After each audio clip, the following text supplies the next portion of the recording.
ब्रह्मा जी का? संसार में एक ही मंदिर है जो भगवान ब्रह्मा का पुष्कर में है। 3 देव मैंने आपको सबसे बड़े बताए, ब्रह्मा विष्णु महेश। तीनों देवी देवताओं का धाम है। विष्णु का धाम गया बिहार बौद्ध में है। शिव का धाम बनारस काशी में है। भगवान ब्रह्मा का धाम है पुष्कर सरोवर। पुष्कर सरोवर है, ये भगवान ब्रह्मा का धाम है। ये पुष्कर सरोवर कैसे बना? भगवान ब्रह्मा ने अपने हाथों से कमल का पुष्प गिराया ब्रह्मलोक से सतयुग में। तो भगवान ब्रह्मा का कमल का पुष्प गिराने के बाद में इस सरोवर का उत्पत्ति हुआ, जल का उत्पत्ति हुआ। शब्द चेतन पाताल फोड़ के जल निकला। संस्कृत विच्छेद करके नाम रखा गया पुष्कर। फूल को संस्कृत में पुष्प बोलते हैं, हाथ को संस्कृत में कर बोलते हैं। पुष्प भगवान ब्रह्मा का हाथ को कार्य कर, इसको संधि करने से बना पुष्कर। जल सरोवर का नाम हो पुष्कर। सरोवर के पीछे इस नगर की पहचान है पुष्कर। भगवान ब्रह्मा ने सरोवर पे आके या बैठ के लाखों वर्षों तक तपस्या किया। भगवान ब्रह्मा जी का तपस्या पूर्ण हुआ तो भगवान ब्रह्मा को शुभ मुहूर्त दिखा। दिवाली के 10 दिन बाद कार्तिक मास के अंदर एकादशी से लेकर पूर्णिमा तक 5 दिन का जल को पवित्र करने के लिए भगवान ब्रह्मा ने यहाँ पे बैठ के यज्ञ हवन किया। यज्ञ हवन करते यज्ञ करने में 2 चीज़ का होना जरूरी होता है, धर्म पत्नी का और शुभ मुहूर्त का। ये भगवान ब्रह्मा जी की पत्नी है सावित्री माता। शुभ मुहूर्त निकला दिवाली के 10 दिन बाद कार्तिक मास के अंदर एकादशी से लेकर पूर्णिमा तक 5 दिन का।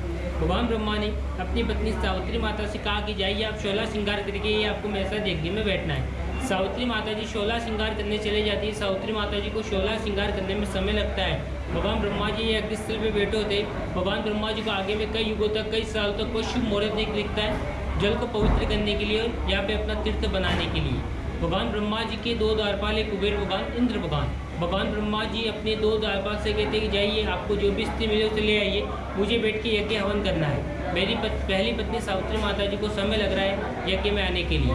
भगवान ब्रह्मा के 2 द्वारपाल कुबेर भगवान, इंद्र भगवान यहाँ से 5 किलोमीटर दूर गांव जाते हैं। वहाँ पे ग्वाला चराने वाली साधारण सी कन्या होती है, उन्हें ले आते।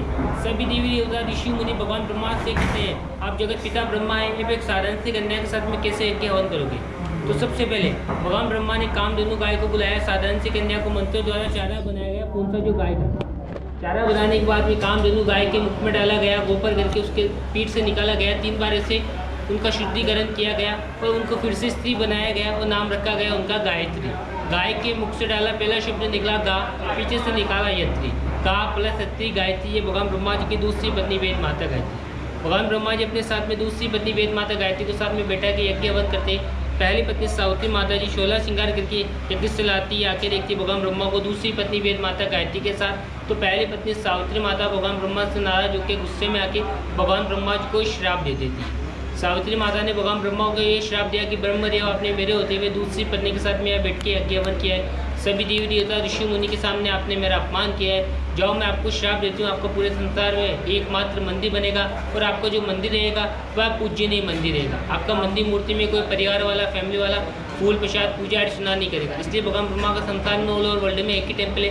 भगवान ब्रह्मा का टेम्पल में परिवार वाला ना फूल प्रसाद चढ़ाता है ना पूजा अर्चना करता है। भगवान ब्रह्मा का टेम्पल में जाते भगवान ब्रह्मा जी को मूर्ति का हाथ जोड़ के दर्शन करके वापस लौट के आते हैं। सावित्री माता ने भगवान ब्रह्मा को ये श्राप दिया। श्राप देने के बाद में सावित्री माता भगवान ब्रह्मा से नाराज होकर पहाड़ पे चले गए। जो आपने पहाड़ पे मंदिर देखा वो भगवान ब्रह्मा की पहली पत्नी सावित्री माता का है। भगवान ब्रह्मा जी सावित्री माता के पास में जाते, सावित्री माता से कहते कि आपके होते मैंने दूसरी पत्नी के साथ में यज्ञ हवन किया है, मेरे से भूल हो गई, मेरे से गलती हो गई, परंतु आपने मुझे ये श्राप कर दिया कि मेरा संसार में एकमात्र मंदिर बनेगा। मेरा मंदिर टूट देगा, आपकी श्राप की वजह से कोई पूजा नहीं करेगा तो मेरा पितृलोक में रहने का क्या मतलब रहेगा? पृथ्वी पे विष्णु का पूजा होगा, शिव का पूजा होगा, सभी देवी देवता का पूजा होगा। आपकी श्राप की वजह से कोई मेरी पूजा नहीं करेगा, ये पितृलोक में मेरा अपमान कहलाएगा। सावित्री माता ने भगवान ब्रह्मा से कहा कि मैंने आपको जो श्राप दिया है वो श्राप दिया मैं वापस ले नहीं सकती, पर मैं आपको एक वरदान देती हूँ। आपको जो भी दर्शन करने के लिए आएगा सबसे पहले आपका सरोवर आएगा और आपका जो पूजन होगा वो जल रूप का पूजा होगा। आपका सरोवर का पूजा किया जाएगा और आपका सरोवर का ही प्रसाद चढ़ाएंगे और आपसे मनोकामना जो मांगेंगे वो जल रूप से मांगेंगे। मेरे वरदान की वजह से आप अपना स्वरूप जल सरोवर में रखोगे।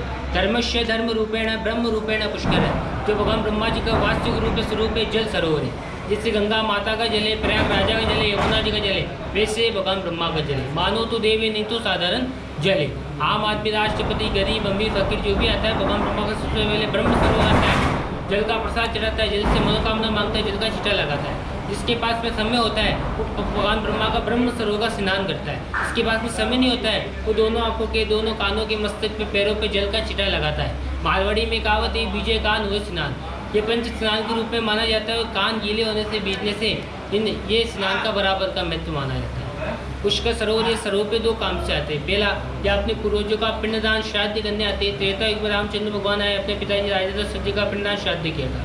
किसी के घर में माता पिता दादा दादी नहीं होते तो पूर्वजों को जल तर्पण देते हैं। दूसरा, वो राजी खुशी घूमने फिरने आता है तो अपना परिवार का राजी खुशी का मंगल कामना का प्रसाद का थाली लेता है। जो बाहर दुकान या 20 रुपये का फूल प्रसाद का थाली मिलता है, ब्रह्म सावती घाट पर बैठ के चढ़ाते 5 मिनट का समय लगता है। अपना नाम अपना गोती रह के बैठ के प्रसाद चढ़ाया जाता है। ब्राह्मण द्वारा बैठ के फूल प्रसाद चढ़ाते। ब्राह्मण का इधर कोई चार्जेस नहीं होता है, जो इधर दान पुण्य करते हैं कि जगह चैरिटी बनाए भगवान ब्रह्मा का, उसी चैरिटी में दान पुण्य करते हैं। बोली पुष्कर जी महाराज की जय।